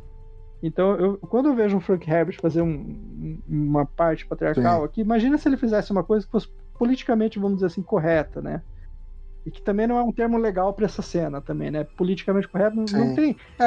É o que é coerente com aquilo que é falado. Se Duna se passa no feudalismo no futuro, é esperado que seja uma sociedade patriarcal, até mesmo porque ela é apresentada como tal. Significa que o Frank Herbert era um cara que pensava assim? Não, né, gente? Não necessariamente. Conservador. E é coerência, é crítica, né? Exato. É uma crítica. É tudo crítica, gente. É tudo uma crítica. O que eu acho mais legal. Tudo que eu acho mais legal em Duna é isso, é porque assim, ele faz o ser humano ser um super-humano. Todos são super-humanos. Os Mentats são super-humanos. As Bene Gesserit mostra assim, mesmo ele sendo super-humano, faz as mesmas coisas idiotas que a gente aqui só potencializa os problemas. E eu queria só falar um pouquinho da Hara, que é muito engraçado, que quando a Hara chega e olha pro Paul, lembre-se que no livro, o Paul, quando você olha pro Paul, você tá 15, ele tem 15 anos, mas parece que tem menos. E aí ela fala assim, isso aí derrotou o meu James, né? E tem uma coisa também bonita aqui na conversa, e eu percebi nessa releitura, porque assim, ele fica um pouco assustado, porque assim, cara, ela vai ser a sua criada, e ele fala assim, Hara, você não tem ódio de mim, né? Eu matei o seu marido, né? E ele fala assim, e você não chora? E aí ela disse assim, não, vai ter um momento para eu chorar. Isso me lembra o Paul. Porque quando o Paul perde o pai dele, ele sabe que perde, ele não chora automaticamente, né? Ele diz assim, vai ter um momento que eu vou chorar pelo meu pai. Então assim, eu acho muito... Ele já estava quase no estilo Frame aí, sem nem perceber, ele não chorou. E ela acha interessante que ele desperdiçou, não, ele ofertou umidade pro James. Ele diz, é verdade que você ofertou umidade pro James, então, na realidade, ela acha um ato... interessante na parte dele, choque né? cultural, e né? aí a gente vê essa questão. cultural, a Hara recebendo, vai ser a criada dele, ele promete que nunca vai deixá-la fora do seu círculo, isso é verdade, a gente vai ver em outras situações, e eu achei interessante quando ela fala, quando chegar a hora, eu irei chorar por ele, né? E aí uma coisa interessante que a gente podia colocar aqui também, que não foi muito potencializada no filme, e às vezes as pessoas podem deixar passar, os Fremen, gente, não eram apenas religiosos, né? Porque às vezes guerreiros e religiosos, dá a entender às vezes que poderia ser isso. Como o Villeneuve ele teve que escolher a narrativa do filme, ele teve que tirar outras. E ele só pincelou, ele colocou algumas dessas narrativas, que é a questão da ecologia, né? Lembrar que o Liet Kynes era um cientista e que o Liet Kynes mudou o pensamento do povo Fremen. Ele pegou toda a questão religiosa e fez ali uma simbiose com a ciência. E aqui a gente vê aqui, Hildon e Daniel, quando o Paul está chegando, ele vê uma sala de aula, uma professora ensinando ciência, ensinando ecologia, né? Então, assim, pros meninos Fremen. Então, assim, os Fremen no Duna Parte 1, quando o Duncan e Darrow volta lá na conversa dele com os Fremen, que ele volta com o Stilgar, ele vai mostrando os aparelhos, né? Esse aqui é um descompactador de areia, esse aqui é uma bússola, esse aqui é o traje, mostrando que eles têm alta tecnologia. Então, assim, os Fremen são muito dentro daquele mundo, né? Eles conseguiram desenvolver uma tecnologia avançada, são muito inteligentes, estudam, né? E não tem só a questão religiosa. No livro é bem interessante isso, então é importante também a gente fazer essa pontuação, porque pode parecer só que os Fremen só querem guerrear e rezar, né? E na realidade, até no capítulo 12, a gente viu a explicação do Liet Kynes, que ele conseguiu unir todos os Siths, né? Porque não existe só esse Sith, existe vários. E o Liet, ele usou a ciência e a religiosidade como duas faces de uma mesma moeda. E é interessante que ele conseguiu barrar algumas das lendas das Bene Gesserit. Vocês podem notar, das Bene Gesserit. Vocês podem notar que a Jéssica falou isso em capítulos anteriores. Disse, cara, tá quase igual o que a gente colocou como lenda religiosa, mas tem mudanças. Alguém mudou. Foi o Liet, né? Que é esse trabalho de transformar Arrakis num paraíso. Que é um sonho religioso, mas é um sonho da ciência também. que legal que é essa situação, né? Então, o pai do Liet Kynes, né? O Pardot Kynes, só tinha medo de cair na mão do Messias. E aí o Liet Kynes entregou os Fremen, assim, apareceu o Messias e ele apostou, né? Então é interessante essa situação, né? De mostrar que os Fremen usavam as estações ecológicas imperiais abandonadas, eles usavam dessa tecnologia, né? Então, assim, é importante falar que eles moram num ambiente brutal, mas eles possuem tecnologia, religiosidade, senso de comunidade, tudo junto e misturado, e é isso que faz o povo deles ser forte. Aí tem uma coisa que eu tirei da enciclopédia de Duna, que fala que Kynes, apoiado as duras disciplinas do Sith e o forte regime autoritário dos Naibes, ele fez o quê? A subversão sonhada por Kynes e os Fremen de seu tempo foram não a queda política dos Harkonnen, não era esse o sonho do Pardot, mas a conquista de um hostil deserto implacável pela civilização. É uma mudança ecológica. E aí o plano de Kynes foi um pouco mudado pelo Liet Kynes, Pardot Kynes pelo Liet Kynes, seu filho, e talvez seja mudado com a presença do Mahdi, né? Então essa é a situação. E aí a gente passa para uma parte interessante, que é a parte final, assim, mais desse livro aqui, é que a gente descobre que a Shani perde o pai, né? O Liet Kynes, a gente já tinha visto em capítulos anteriores que ele tinha morrido, né? O Paul começa a conversar um pouco com a Hara, a entender como é que funciona o Sith, como é que funciona todos aqueles costumes, como é aquele mundo, né? E é interessante que ele fala assim, num determinado momento, sentiu que aquele mundo dos Fremen tentava fisgá-lo, enredá-lo em seus costumes, e ele sabia o que a armadilha reservava, o jihad selvagem, a guerra religiosa que ele pressentia que era preciso evitar a todo custo, né? Então, ao mesmo tempo que ele tá ali, e o Hildon sempre fala, né? A vingança tá sempre perto do Paul. Antes do amor de Shane, é a vingança. Que tá ali, né? Matou o Liet, pô, vou matar os Harkonnen. Mataram o Liet, cara. O cara ajudou a gente. E assim, ainda não é o... E é sempre um ciclo, né? Que ele acaba se vendo obrigado a viver e nunca consegue dizer não a esse ciclo. Ele nunca consegue dizer não. Esse lado vingativo nesses parágrafos, assim, me fazem pensar que o George Martin lia muito Duna e ficava pensando, não vou tirar Eu também acho. a lista lá da menina lá do Game of Thrones, como é que é? Da área, né? Isso. Tá aqui, ó. A lista vai acumulando, né?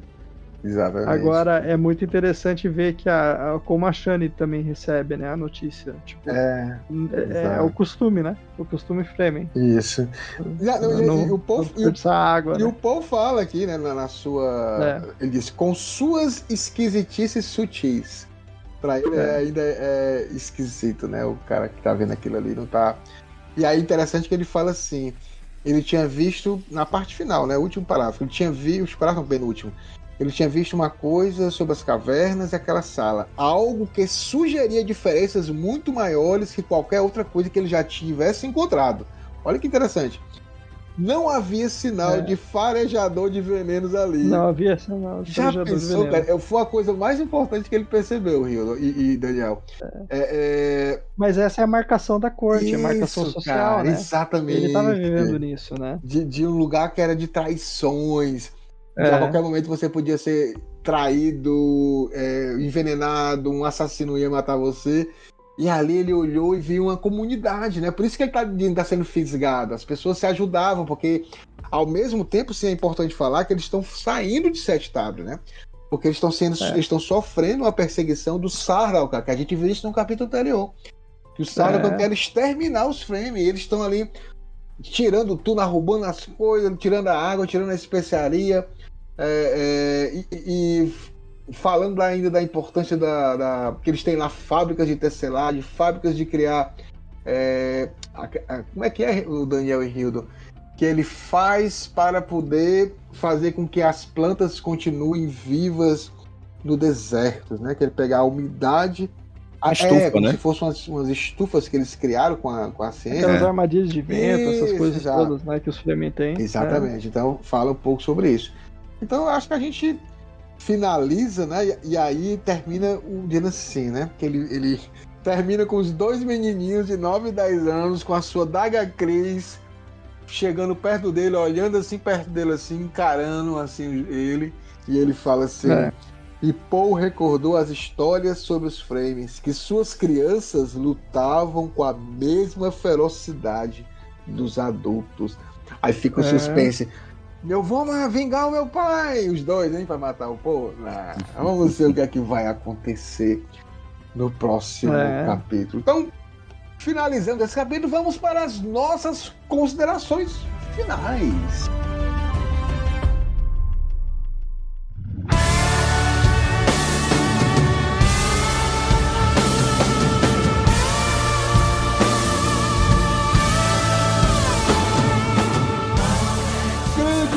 Daniel, vamos começar com o Daniel, mais uma vez agradecendo, que é um capítulo curto, mas bem legal de conversar. A gente ainda rendeu muito bate-papo muito bom aqui.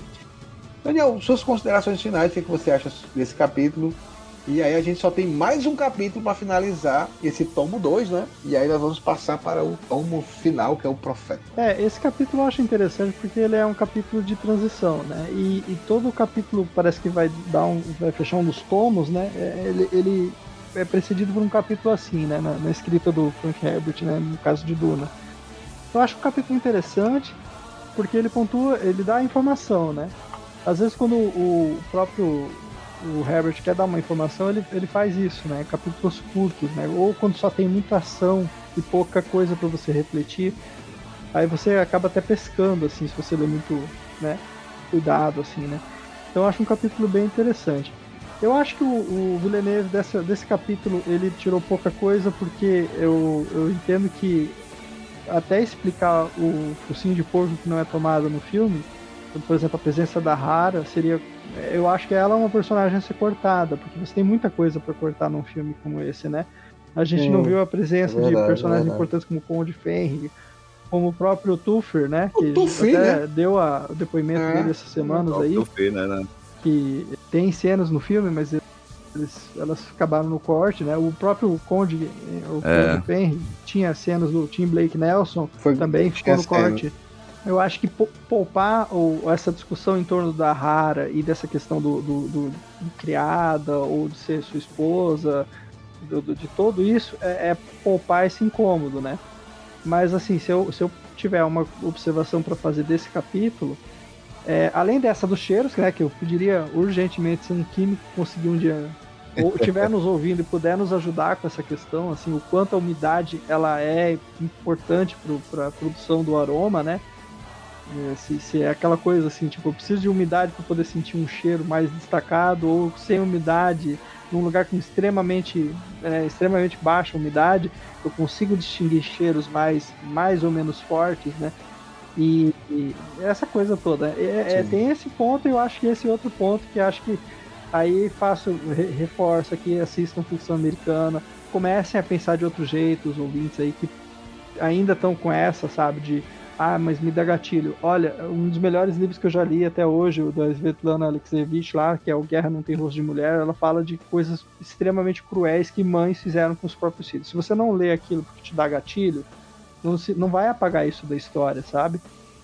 Livros de história, a gente começar a reescrever, inclusive, a história porque nos dá gatilho, ou cortar partes que nos incomodam, porque não são corretas hoje, a gente está meio que apagando a história. E isso é o que o fascismo faz, né? Apagar a própria história, né?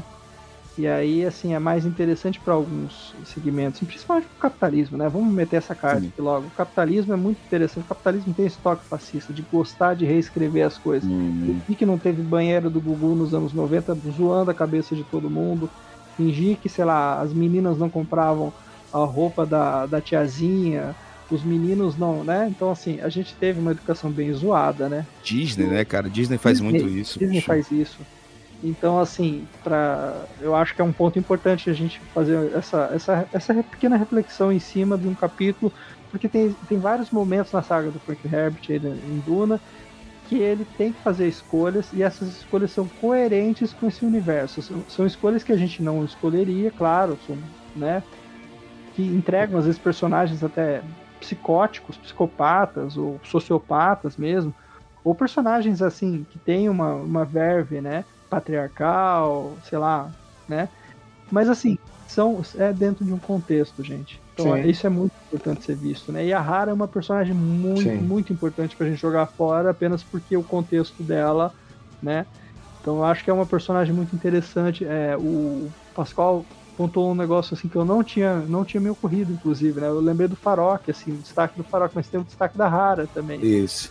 E olha como ele colocou dois personagens que vão ser importantes lá na frente, né? Então é isso, eu agradeço, como sempre, participar. Sim. É sempre uma diversão aqui. O papo aqui sobre Fallout rendeu bem. Até fiquei feliz de ter feito essa inserção do Ficção Americana, que eu acho que é um filme que ficou muito legal mesmo, merecia o Oscar de roteiro adaptado, traz uma discussão muito importante. E é tão injustiçado essa questão toda de você respeitar o autor enquanto aquilo que ele pode dizer e que ele quer dizer, e não o que você quer que ele diga, que a gente vê que tem, por exemplo, sei lá, clubes de assinatura no Brasil em que você vê discussões, críticas que os próprios administradores do clube de leitura reconhecem que isso é uma coisa horrível eles verem. Mas, eu lembro de um desses determinados clubes de assinatura ter publicado 8 livros, se eu não me engano, num ano, 8 livros de autores pretos. E esses 8 livros, o pessoal chegar lá e ficar discutindo, olha, gente, eu gosto desse livro, mas vem cá, não é muito, não dava para dosar e tudo. E aí você começar a ver falas, assim, que as pessoas que talvez se achavam desconstruídas serem mais racistas do que a gente imagina, né? Então você vê que o próprio consumidor de literatura, às vezes, ele mascara isso, né? Então eu acho que a gente não pode suavizar, acho que coisas erradas a gente vai ver, e às vezes faz parte de um contexto, a gente tem que entender que isso às vezes é uma crítica, é um reflexo do seu tempo, né? Não dá para apagar, não dá para dizer, por exemplo, que Lovecraft não tinha um toque gigante de xenofobia, Monteiro Lobato. Agora, se você reescrever e suavizar Monteiro Lobato, daqui a pouco Monteiro Lobato nunca foi racista. E olha que coisa horrível de se fazer. Tem que né? Então fica essa reflexão. Minhas redes, Sentinela Positrônica, o Assunto é Cinema também escrevo lá. Exatamente. E por aí vai. Então é isso. Só me procurar lá. Eu agradeço muito a participação, gente. Sempre bom. Sempre bom. Obrigado. A gente que agradece, sempre muito importante. Ele tá aprendendo com o Hildo, ele tá dando pitadas aí, vários, 1, 2, 3. O Hildo tá fazendo escola. Fazendo escola. E aí, não, mas é uma pitada que eu acho que é necessária. Sim, com certeza. Eu já vi também muita discussão em torno ali de Duna que o pessoal problematizava, dava vontade de falar, gente, não faz isso. Verdade, não faz, não. Verdade. Agradeço. Grande Hildo, mais uma vez aqui Daniel arrasando como sempre, e eu vou começar com você, meu filho. Eu quero que você me diga, claro, se alguém quiser fazer um podcast, gravar outras coisas, você vai dizer o que é que você faz. Porque você é multiuso. Tô cansado de falar aqui nesse podcast, rapaz. Se você quer ter o seu podcast, ou quer um audiolivro, ou quer uma vinheta, manda um oi pra mim no meu pessoal Hildon Oliver, né? Ou no Radiola Mecânica também, manda um e-mail também no radiolamecânica@gmail.com e vamos conversar, vamos bater um papo, vamos tentar descobrir o caminho certo do seu projeto, né? E não tenho nem muito o que falar, gente. Acho que o Daniel foi incrível em trazer tantas reflexões. É um capítulo que a gente... São poucas páginas, mas ele é um capítulo extremamente transitório e importante, né? Importante para o abraçar dessa nova cultura que está sendo apresentada, uma cultura que pode ser para ele desconfortável, o cheiro é desconfortável, as relações humanas são desconfortáveis e é para ser assim porque é tudo novo. O novo, ele é desconfortável porque a gente saiu do nosso lugar aconchegante e está totalmente fora desse lugar. Então é importante que seja assim, é importante que a gente também receba esses novos caminhos, esses novos mundos, sem a nossa carga preconceituosa, sem a nossa visão que é completamente diferente, né? Sem trazer como o próprio Daniel falou, né? Cara, vamos parar de polemizar o que não tem polêmica, vamos tentar entender, vamos tentar ser mais suave também, né? Eu acho que a vida tá tão pesada, as pessoas estão tão heavy, sabe? É verdade. Então a gente, em algum lado, a gente precisa ser suave. Então, baita capítulo, baita reflexão. Eu fiquei aqui aprendendo e ouvindo. Aí você sempre traz coisas boas, grande Hildo. E aí eu finalizo também com as minhas considerações finais, que eu gosto desse capítulo, eu gosto muito da Hara. Hara é um personagem para mim muito humano. Eu me emociono. Tem um capítulo que vocês vão ver, eu vou me emocionar mais uma vez lendo, porque Hara é uma pessoa incrível de se conhecer. Aí, como o Daniel falou, o Villeneuve tem que fazer os cortes, a gente entende, é uma outra mídia. E aí você se apaixona pelo universo de Duna, vem aqui pro livro, começa a ler e vai vendo essas minúcias, esses detalhes, vai ouvindo o nosso podcast e vai refletindo sobre muitas coisas. Então, a gente agradece muito vocês que estarem aqui nos ouvindo e vamos esperar o próximo episódio 37, que vai ser Água da Vida, Jéssica bebendo a água da vida, muita coisa por aí. Vamos marcar logo essa gravação, Pascoal. Vamos marcar logo. Próxima semana a gente volta. Muito obrigado. Até mais. Até mais, galera. Até a próxima. Valeu.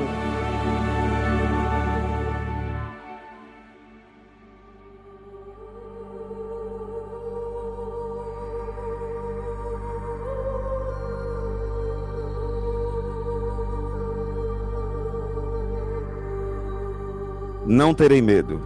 O medo mata a mente. O medo é a pequena morte que leva à aniquilação total. Enfrentarei meu medo. Permitirei que passe por cima e através de mim. E, quando tiver passado, voltarei o olho interior para ver o seu rastro. Onde o medo não estiver mais, nada haverá. Somente eu restarei.